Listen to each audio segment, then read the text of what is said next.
Let's go to the ACC here. Dennis, you're focused on Miami. Mario Cristobal already doing great when it comes to recruiting, but what about on the field? Yeah, another place I visited in January after the national semifinal there in the Orange Bowl. And I'm pretty close to Mario, having known him for years back to his playing days when he was at Miami.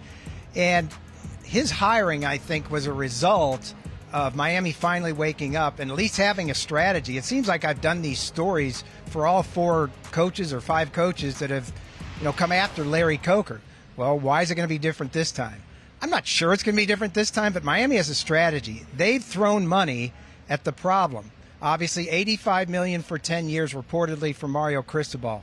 They've thrown SEC money at infrastructure and recruiting and facilities. How many people know that Miami has a 70-yard indoor? That may not sound like a lot to the regular person, but you need 100 to recruit. Come on. But he's got plenty of talent there. He's going to bring a lot in, a lot of transfers. Everybody's bringing in transfers.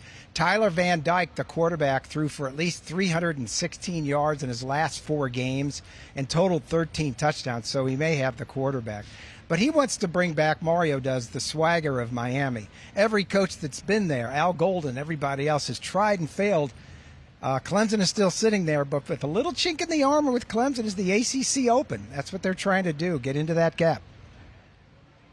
Look, y'all, college football is better when Florida State is good, and I think that's the biggest challenge for Mike Norvell is to get this program back to the level where they expect to contend for the ACC. And to do that, they need a strong defensive line, especially when you look at Clemson. Their offensive line has been an issue lately. So Albany transfer Jared Verse is a guy that's drawn rave reviews midway through spring practice. They've got to figure out their offense. And Jordan Travis, we heard about him last year. He went to ACC Media Days last year along with Mackenzie Milton, 2 quarterbacks. So they expect a lot out of him, but now he's the unquestioned starter. I think that's going to help him a lot as he progresses into a true number 1 without any pressure in 2022. But they got to run the football. They don't really do that very well, but Treshaun Ward is a guy that I think needs to step up. If they can run the football and take some pressure off of Jordan Travis as a passer, then I think this team can at least threaten Clemson. But the ACC is better with Florida State. Mike Norvell, I think, has some pressure on him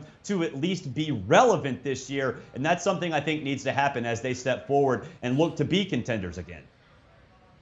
I am absolutely fascinated about Clemson this spring because even though they're somewhat more nouveau riche than they are a college football blue blood, since they've ascended to that level of a national title contender, we have never seen this program with so many question marks going into the spring. Brent Venables left to become the head coach at Oklahoma. Tony Elliott left as the offensive coordinator to take over at Virginia. We've got questions at quarterbacks between DJ Uiagalelei and the newly hot, 5-star incoming freshman, Cade Klubnik. How is Dabo Swinney going to get all this together as Clemson is coming off one of its worst seasons in the last decade compared to where they had been?